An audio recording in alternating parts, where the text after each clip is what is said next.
That's just what makes us better, and that's what makes us grow. Do not be afraid to try something new. It may not go correctly, and do not be afraid to try something new again. It's going to be okay. And, even tell your kids, hey, this is new to you. This is new to me. It may go great and we may love it. And at the end of class, we may decide we're never going to do this again. And either of those outcomes are okay because you're still learning. Hello there, and welcome to today's episode of the Easy EdTech Podcast. My name is Monica Burns, and I am so glad that you're here to join me today. If you want to make the most of education technology, aka EdTech, well, you are in the right place. My goal has always been to help make EdTech easier and give you ideas you can try yourself, share with a colleague, or bookmark for later in the school year. Every Tuesday here on the Easy EdTech Podcast, you'll hear stories from my time in the classroom, the work I do now with schools and districts, and my travels to different EdTech events. Get ready for solo episodes where I share some quick tips and stories, and interviews full of practical ideas and stories from new guests each month.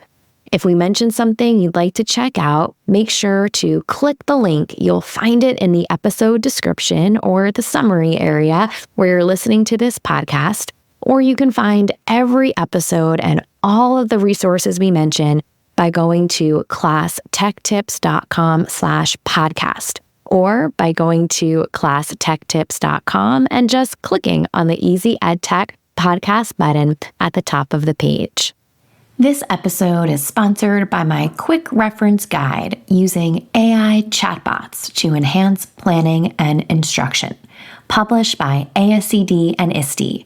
It's full of quick tips educators can use, and Amazon almost always has it on sale. Just search for me, Monica Burns, on Amazon to see all of my books and quick reference guides. But please remember that there are 2 authors named Monica Burns on Amazon, and I'm pretty sure you'll be able to tell the difference between our books. Just head to Amazon, search Monica Burns, and you'll find my quick reference guide using AI chatbots to enhance planning and instruction. This week's episode is titled EdTech Coaching Strategies from a YouTube Creator with Lee Ann Yonker. Earlier this year, I was a featured speaker at KISTE, Kentucky's State Technology Conference, and I led a half-day summit specifically for digital learning coaches. And after the event, I reached out to the organizers to see if they could recommend one of the couple hundred of participants who they thought would be a good guest for the podcast, someone who could speak to their coaching experiences. And today, I'm so excited to have Lee Ann Yonker join in.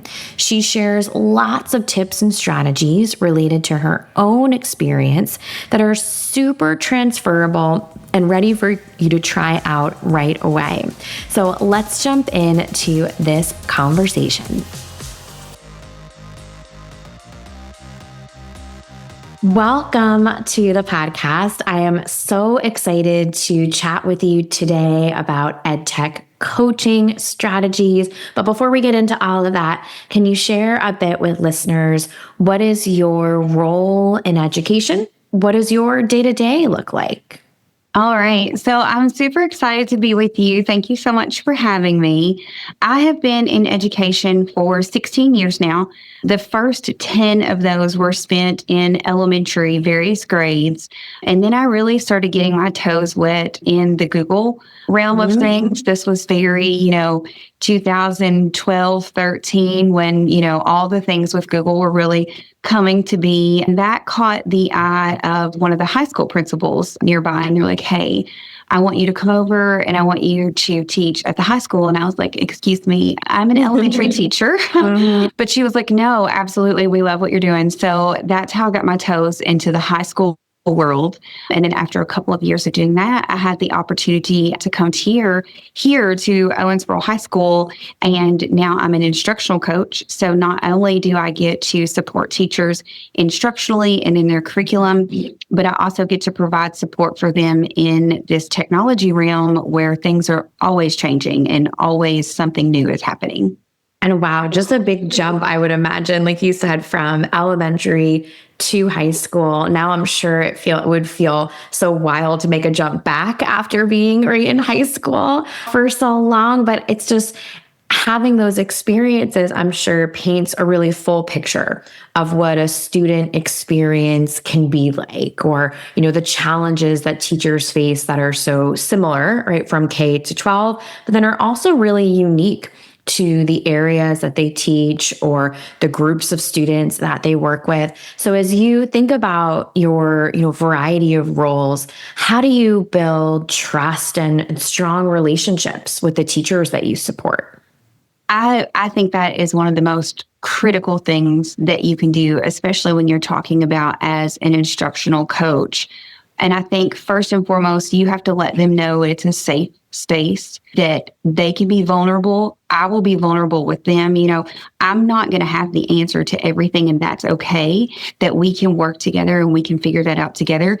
And it may be, I tell my teachers all the time, this may be a complete dumpster fire. But that's okay. That's okay. We're going to get in here. We're going to try these new things.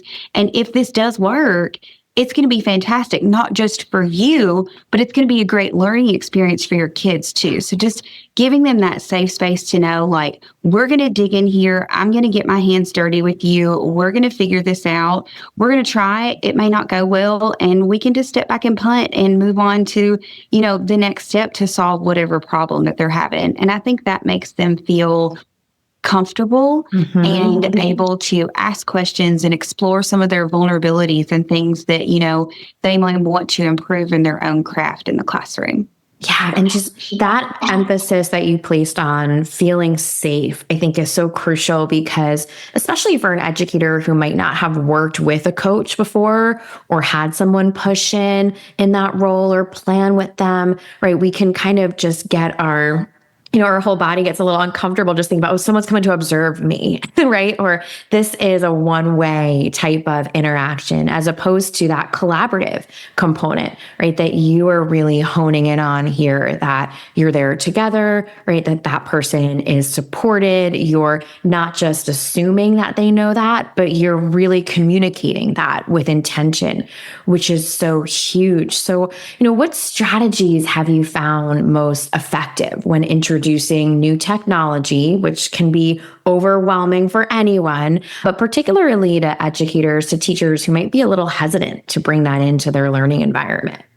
So, like I said, I started my technology journey back very early on. And here in Kentucky, we hosted what they called Teach Meets.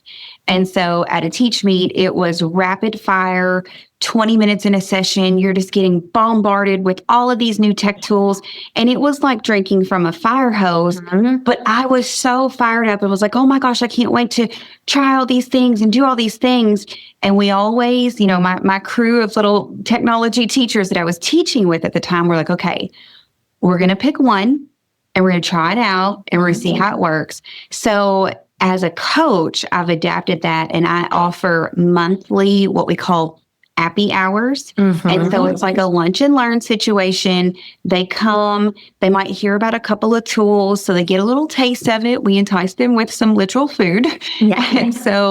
And I always tell my teachers, just pick one thing. Pick one of these things you want to try between now and our next happy hour. I will come with you. I will hold your hand while you try it out. I will support you however I can. But just giving them those little tastes and saying, just take a bite. Just try one thing, and we can go from there and then compound and build on something bigger once we can combine all of these tools together. And just that fire hose analogy you gave, I know when I do presentations, and probably said this, a few times to the group when we were all together at the KISTI at the conference, was just, look at all these things, but don't do all these things, right? Choose one for yourself, one to recommend. And I think for someone, like yourself who wears a coaching hat, right? We might be used to that, like to having that muscle to do a quick vetting of things, or to put things in different categories or buckets for the folks that we work with. But it can be very overwhelming for someone who has not had that experience or support before to think that they need to do all the things in order to be successful or to get it right. So I love that you've created a space for people to try things out, right? To choose just that one thing, to come together and talk about it, right? There's something so nice about more informal or things that are designed to feel maybe informal, even if they do have a hard date on the calendar. And I know I've talked with coaches before where kind of, we'll say when in doubt, like bring donuts, like stop at Dunkin' Donuts on the way to whatever you're doing, right? Because that can just kind of bring, I think, I don't know if temperature down is the right way to describe it, but it can just change the dynamic a bit to make it just more comfortable, right? Like more inviting for someone. So, you mentioned setting up these types of teach meets and working with lots of different educators. How do you stay organized and manage your time while supporting multiple teachers and all their different classrooms and needs? If it were not for my Google Calendar, I don't think I could survive day to day because, I have preached this over and over to anybody who will listen, educator or not. Like, please get your Google Calendar, put the things that are important in your life in there, whether that's, something you're doing in your classroom, or if your kid needs picked up from track practice, put it in your Google Calendar and put the widget on your phone so you can see where you're supposed to be and what you're doing. I definitely live and die by my Google Calendar. And a super oldie but goodie that I got from one of my first Teach Meets was Symbaloo. So using the Symbaloo page to organize all of my websites, I don't have to go dig and search and sort through favorites bars and things like that. So that's always one tip that I give all of my teachers, when we're first starting out. Get your Google Calendar life in order and get your Symbaloo together so you have everything that you need. And from there, it just kind of all seamlessly falls into place with those two magic things. I love that, especially because, it's all about systems, right? And you shared great tools. I'm a big Google Calendar person also, right? And it's no matter what the tool is, right? Have your system, have your place that you collect all your resources, have your scheduling tool that keeps you, right, not missing out on anything. And, I know I love to color code my Google Calendar. I try not to go crazy. I'm like, yes. 4 colors. Like we stick with 4 colors. That way I get a snapshot of my week.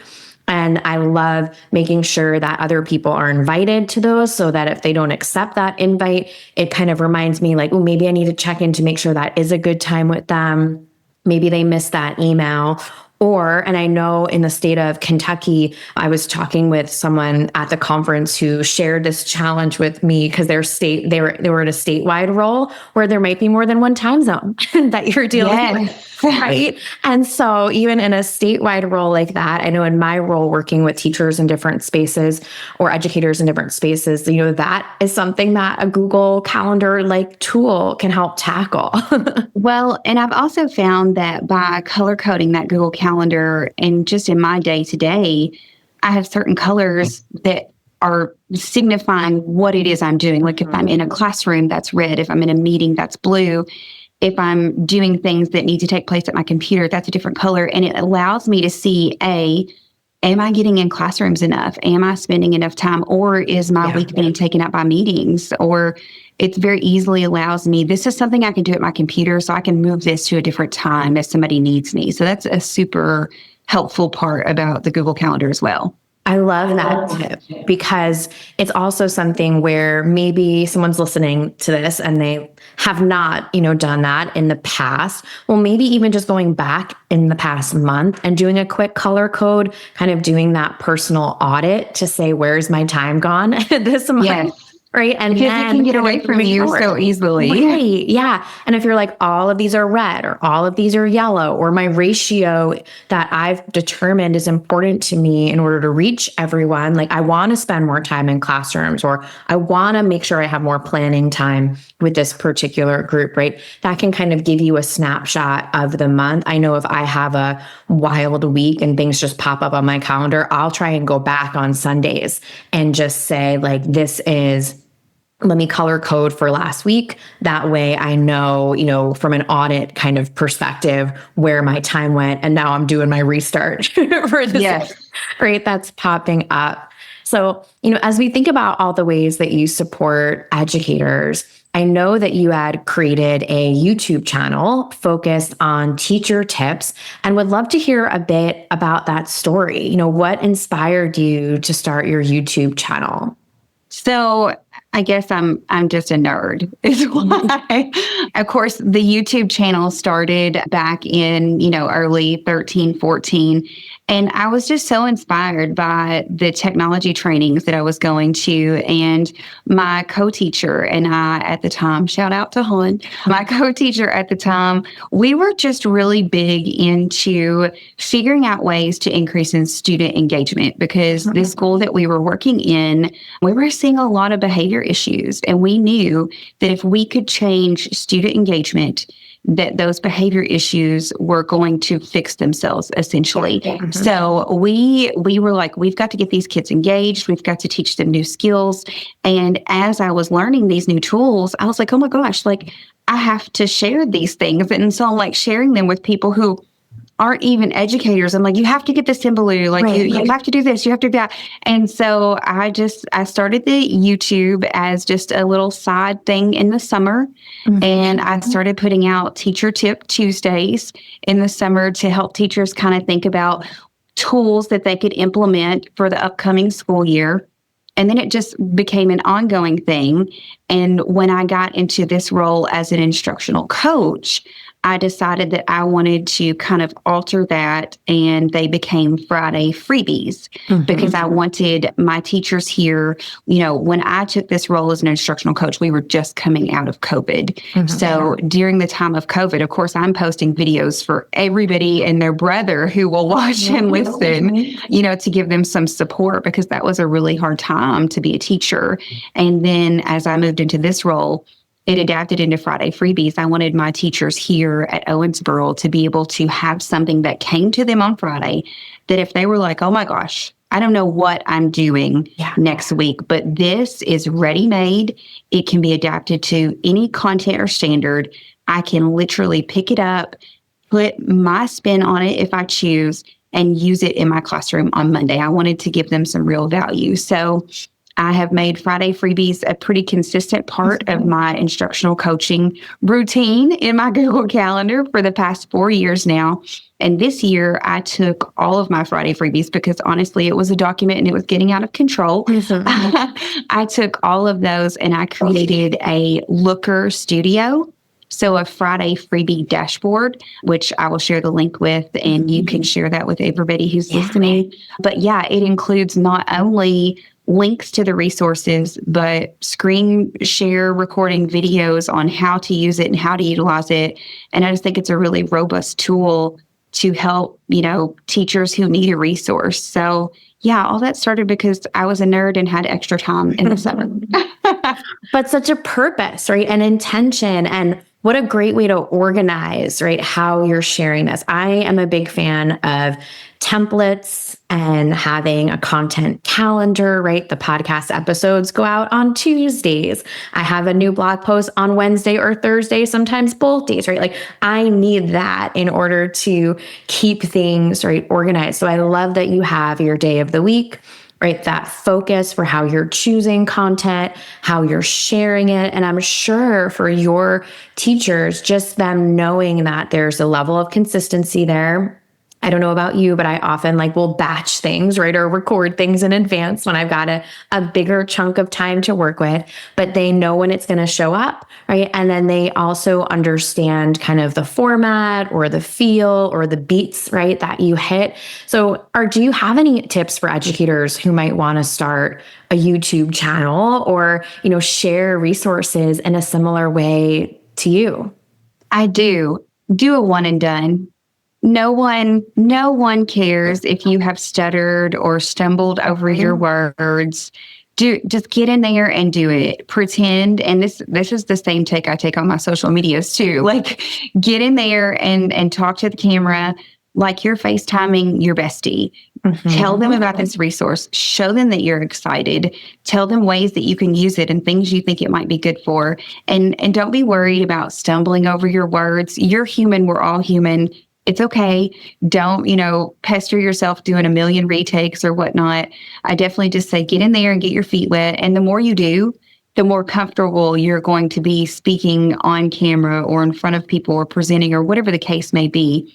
But just get in there and be yourself. It doesn't always have to be stuffy and uptight and formal. Just go share what's in your brain because that's valuable and important and it could absolutely help somebody else. And just that purpose that you've set, right? This is going to help someone else. I often say this to people. I'm like, it's okay if you sneeze. Right? Yeah. This happens, right? Yeah. Keep moving. Don't overthink this, right? And, that's what people want is that authenticity too, right? Whether it's creating content for your students, creating content for your colleagues, creating content for families, right? So many reasons that someone may want to start putting their tips or their ideas in front of others. So whether it is sharing in that way or maybe something more with systems or routines or other favorites, as we finish up today, is there one small step a teacher or a coach could take maybe this week as they're listening to this episode to try something new with EdTech? For sure. I would say if there is something that you have in your classroom that you want to do and you have an idea, first, if you have not consulted ChatGPT, you should definitely do that. She and I were besties. We talk enough. She has a name. She responds to me like we're best friends. So if you don't have a coach and someone to support you, that's a great place to start. Run your idea through there and let them know hey, what's out there? What can I do? She will tell you and she will give you great ideas. They're going to have all the resources that I have mentioned here, the link to the Teacher Tip Tuesday YouTube, the link to the Friday Freebie Looker. I have a website listed that has all of my PD presentations, my contact information. If you have an idea and you need something, email me. I will be happy to talk things through with you. But if you have an idea, share that idea because number one, somebody is probably going to love that idea and maybe even want to steal it and adapt it and you can work together. That's the thing I've always said about teaching. Teaching is really just a craft of stealing and molding and making your own. And I full-heartedly believe that. I will share everything that I've ever created to every teacher who ever wants it, because that's just what makes us better and that's what makes us grow. Do not be afraid to try something new. It may not go correctly, and do not be afraid to try something new again. It's going to be okay. And, even tell your kids, hey, this is new to you. This is new to me. It may go great and we may love it. And at the end of class, we may decide we're never going to do this again. And either of those outcomes are okay because you're still learning. That's how you learn, through making mistakes and figuring it out. And modeling that, right? I love the transparency that you have there, right? With sharing, whether it's with that other educator, with a group of students. And, that's part of that whole process for them of choosing their own next steps for entering, right, in a digital space. So for someone who's on the go today, right, I'm going to link out to everything for them to click and find all of your links. But someone who might be on the move listening to this episode, where can listeners connect with you? Where can they learn more about your work? If you want to see all of my teaching endeavor things, you can search for Lee Ann Yonker on YouTube. That'll get you to your Teacher Tip Tuesdays. And then, of course, like I said, my email will be linked here in the show notes. Yeah. I'll be happy to help anybody who wants to reach out. Fantastic. Well, Lee Ann, thank you so much for your time and your great tips and strategies today. Thank you so much. Lee Ann shared so many gems in our conversation today. So let's make this EdTech easy with a few key points from the episode. Create a safe space for teachers to take risks and try new strategies. Use Google Calendar with color coding to track where your time goes. Batch create content and deliver it consistently, like weekly Friday freebies. Use ChatGPT as a brainstorming partner if you're working without a coach. Remember, you can find the show notes and the full list of resources from today's episode, including all of the ways connect with Lee Ann Yonker by heading to easyedtechpodcast.com and finding today's episode. It's number 322. This episode is sponsored by my quick reference guide using AI chatbots to enhance planning and instruction, published by ASCD and ISTE. It's full of quick tips educators can use, and Amazon almost always has it on sale. Just search for me, Monica Burns, on Amazon to see all of my books and quick reference guides. But please remember that there are 2 authors named Monica Burns on Amazon, and I'm pretty sure you'll be able to tell the difference between our books. Just head to Amazon, search Monica Burns, and you'll find my quick reference guide using AI chatbots to enhance planning and instruction. Thank you for listening to this new episode of the Easy EdTech podcast. I love creating new episodes for you each week, but I could use a bit of help spreading the word about the podcast. Can you leave a rating or review on your favorite podcast app? Spotify will let you tap on the stars, and Apple Podcasts will let you tap on the stars and leave a 1 or 2 sentence review. Thank you so much for taking this extra step. It helps other educators find episodes like this one when they're searching for EdTech tips.